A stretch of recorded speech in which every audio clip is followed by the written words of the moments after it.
The magnetic field due to the electric current in a conducting wire is what?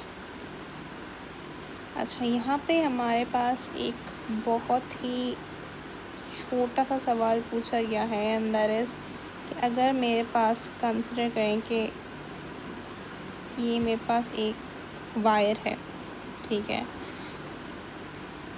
ये मेरे पास एक wire है और जो कि स्ट्रेट वायर है, एक मेरे पास एक स्ट्रेट वायर है। अगर इसके अंदर इसकी जो अंदर से जो मैग्नेटिक फील्ड निकलेगी वो कैसी होगी? तो हमें क्या पता है कि हमेशा जो मैग्नेटिक फील्ड होगी कंसेंट्रिक सर्कल्स के अंदर होती है। ऑलराइट, तो अगर हम ऑप्शंस पढ़ें, towards the centre of the conducting wire, ये थोड़ा बहुत सही हो सकता है बट नॉट अप्रोप्रिएट। सेकेंड है circular around the conducting wire which can be, क्योंकि हमने भी यही बोला। In the direction of electric current नहीं, इन द डायरेक्शन अपोजिट नहीं, तो यहाँ पे करेक्ट ऑप्शन जो होगा circular around the conducting wire, ये होगा। Next is two parallel wires carrying current in the opposite direction. यहाँ पे पूछा गया है कि अगर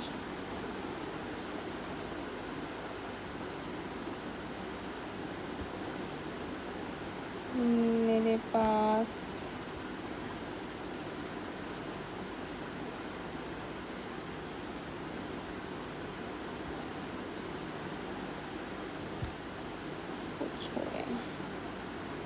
मैं ऐसे ही बता देती हूँ आपको। अगर फॉर एग्जांपल ये एक वायर है,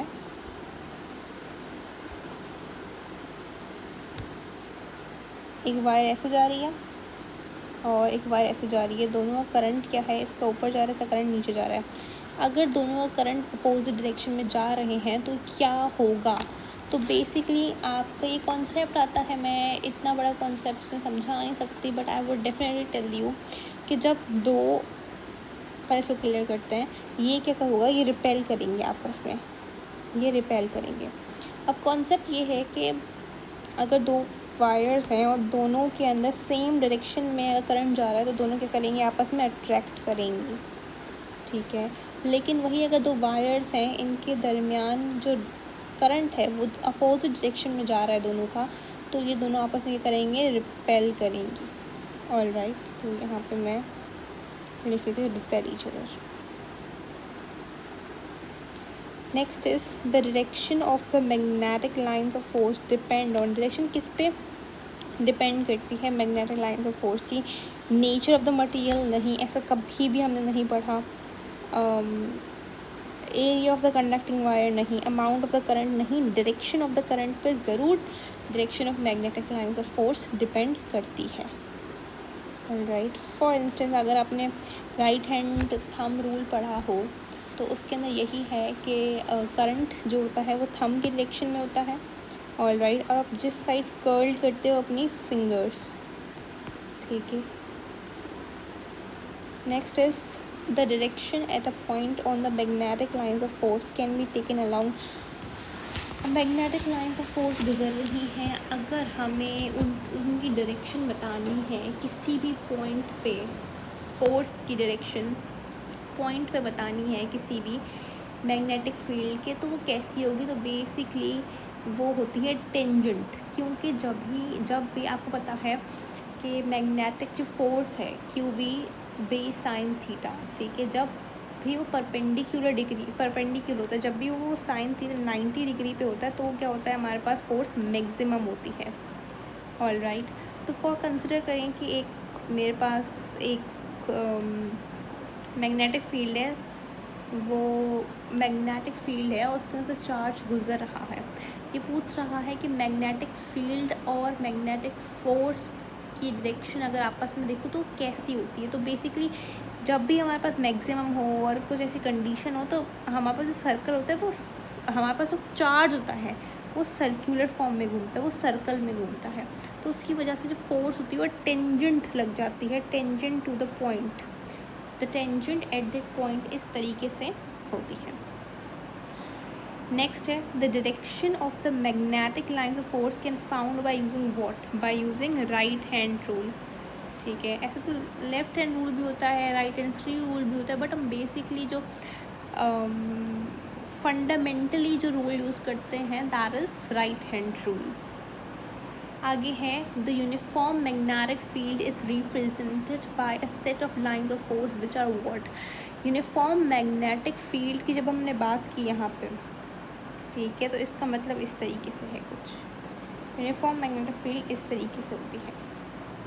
ये बी है जो है मैग्नेटिक फील्ड, जिसको हम मैग्नेटिक फ्लक्स डेंसिटी भी कहते हैं या मैग्नेटिक इंटेंसिटी भी बोलते हैं। तो ये आपस में इनकी जो लाइंस होती हैं वो क्या होती है, पैरेलल होती हैं।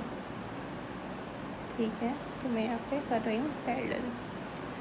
नेक्स्ट है when a current carrying conductor is placed in a magnetic field it moves from a reason.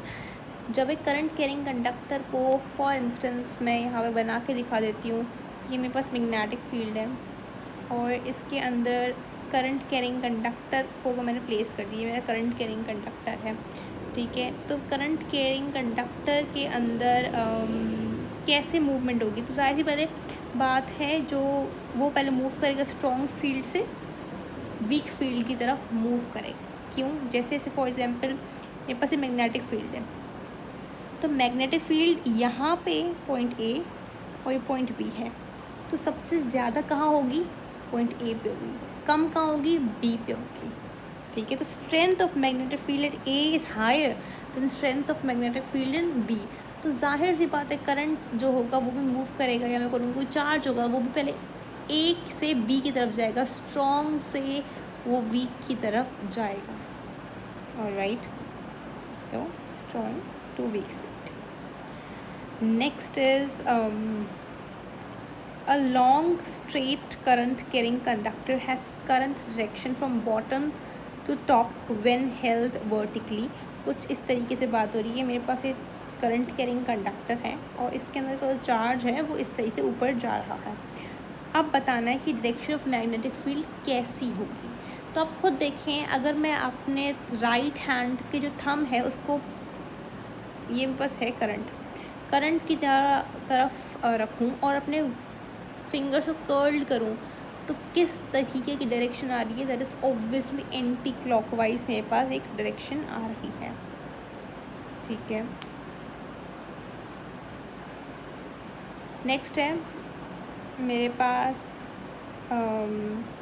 Magnetic lines of force क्या करती हैं, तो हमेशा एक क्लोज शेप में होती है।